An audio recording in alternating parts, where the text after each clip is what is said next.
আমাদের যুবকদের মধ্যে দেখবেন যে রোস্টিং ভিডিওর একটা আপনার কালচার আছে।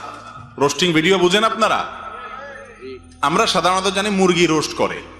রোস্টিং ভিডিওতে মুরগির রোস্ট হয় না, মানুষের রোস্ট হয়। ফেসবুকে ট্রলবাজি, এটা তো এখন যুব সমাজের কাছে সবচেয়ে পছন্দের আইটেম। কেউ হয়তো কোনো ভুল করেছে, কোনো অন্যায় করেছে, আর তো রক্ষা নাই। ফেসবুক আছে হাতে, ইউটিউব আছে হাতে, সবার হাতে হাতে মিডিয়া। এবার তার ব্যাপারে এমন সব কথা, এমন সব কাজ, এমন সব অভিযোগ, হ্যাঁ দোষ করলে সেটা সংশোধন করতে হবে, সমালোচনা করতে হবে, তার নীতিমালা আছে শরিয়াতে, সেসব নাই। এবার রোস্ট করে তাকে, নাম দিছে রোস্টিং ভিডিও। এই অপরাধগুলোর সবচেয়ে ভয়াবহ দিক হলো এগুলো যে অপরাধ, সেই চেতনা, সেই বোধ আমাদের মধ্যে নেই। বিশেষ করে কেউ যখন কোনো বিপদে পড়ে, জাতীয় কোনো ব্যক্তিত্ব, যে কোনো মানুষ, তো এবার ওই হাতি খাদে পড়লে যেরকম হয় আর কি, সবাই মিলে তার 14 গোষ্ঠী বলতে গিয়া যা না তাও বলি, আর ব্যঙ্গ, বিদ্রুপ, ঠাট্টা, গালিগালাজ, এগুলা তো আমরা মোটামুটি তখন জায়েজই মনে করি। কোনো মানুষকে কখনো অপমান করবেন না, কোনো মানুষকে কখনো বেইজ্জত করবেন না। কোন মুসলমানের ইজ্জত নষ্ট করা, এটা খুব ভয়াবহ একটা ব্যাপার। নবী করিম সাল্লাল্লাহু আলাইহি সাল্লাম বলেছেন, যদি কোনো মানুষ কোন একটা মানুষকে এমন কোন জায়গায় অপমান করে, যে জায়গায় লোকটা আসলে কোনো বিপদে আছে, ওই জায়গায় আপনি তাকে অপমান করলেন, চান্সে আপনি তার উপরে আরো চড়াও হলেন, আল্লাহ রাব্বুল আলামিন আখিরাতের শাস্তি তো আছে, দিবেনই, দুনিয়াতে এটা জমা করে রাখবেন। এবং আপনি এমন কোন জায়গা, যে জায়গায় আপনার প্রেস্টিজ ইস্যু হয়ে দাঁড়াবে, আপনি চাবেন যে সেখানে আপনাকে কেউ হেল্প করুক, কিন্তু সেই জায়গায় আল্লাহ তাআলা অন্য কাউকে দিয়ে আপনাকে অপমান করাবেন, রেহাই নেই। কোন মানুষকে যদি তুচ্ছ করেন, অপমান করেন, তার শাস্তি আল্লাহ তাআলা দুনিয়াতে নগদ দিবেন। আমাদের মধ্যে এই রোগটাও অনেক বেশি।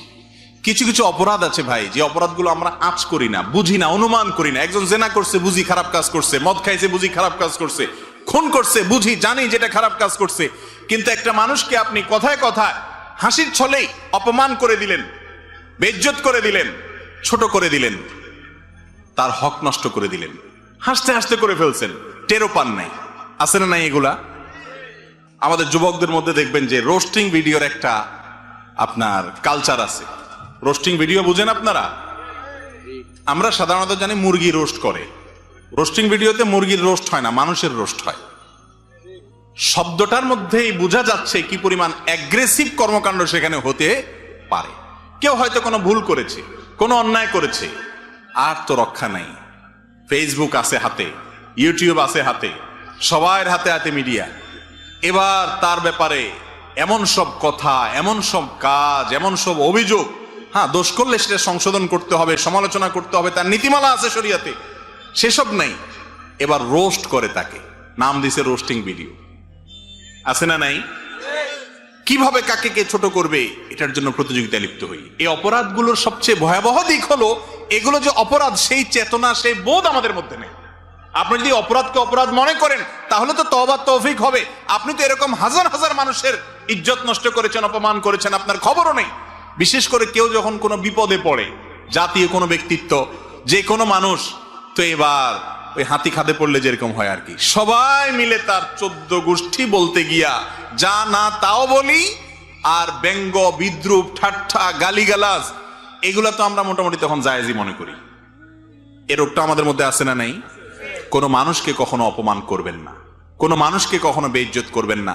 নবী করিম সাল্লাল্লাহু আলাইহি সাল্লামের আখলাক ছিল, তার সামনে যখন কেউ কথা বলতো, তিনি পরিপূর্ণ চেহারা দিয়ে কথা বলতেন, ঘাড় ফিরিয়ে কথা বলতেন না, কারণ এতে মানুষ মনে কষ্ট পায়। সে মনে করে যে আমাকে কেয়ার করে নাই, গুরুত্ব দেয় নাই। নবীজি সাল্লাল্লাহু আলাইহি সাল্লাম পরিপূর্ণ চেহারা দিয়ে কথা বলতেন, এই ছিল তার আখলাক। আজ আমাদের এগুলো আছে নাই। লেবাস পোশাকে মুসলমান যতটা আছে, আচার আচরণে মুসলমান তার ধারে কাছে এই সমাজে আকীদা সহি, আখলাক সহি নেই, আমল সহি, আখলাক সহি নেই। ঠিক না ঠিক? আল্লাহ তাআলা আমাকে, আপনাকে, আমাদের সবাইকে এই ত্রুটিটাকে সংশোধন করার তৌফিক দান করুন। আমরা প্রতিজ্ঞা করব, আমাদের দ্বারা কোনো মানুষের অপমান যেন না হয়। ফেসবুকে ট্রলবাজি, এটা তো এখন যুব সমাজের কাছে সবচেয়ে পছন্দের আইটেম, তাই না? ট্রলবাজি মানে কি? এর নিয়ে হাসাহাসি, তামাশা, মশকরা। এটা ফেসবুকে কেন, অফলাইনেও নিজের দোস্তদের মধ্যে কাউকে পাইলেন আর অপমান করলেন, এগুলোকে আমরা বৈধ মনে করছি। মানুষ আজ পশুকে হার মানানোর প্রতিযোগিতায় নেমে গেছে। তাহলে এই অপরাধটা থেকে আমরা বেঁচে থাকবো, কারণ দুনিয়াতে যদি কাউকে আপনি বেইজ্জত করেন, আল্লাহ তাআলা আখিরাতের জন্য অপেক্ষা করবেন না, ওটা তো আছেই। দুনিয়াতে আল্লাহ তাআলা পরবর্তী স্কোপে আপনি যেই জায়গায় এমন এক বিপদে পড়বেন যে আপনার পাশে কেউ দাঁড়াক চাবেন, ওই জায়গায় আল্লাহ আপনাকে আঘাত দেবে না, কাউকে দিয়ে রক্ষা হবে না। ওই বিপদ, একজনের বেইজ্জতের প্রতিশোধ আল্লাহ তাআলা দুনিয়াতে নেন, নগদ শাস্তি হয়। এই জন্য এই অপরাধ থেকে বেঁচে থাকবো। আল্লাহ আমাদেরকে বাঁচার তৌফিক দান করুন।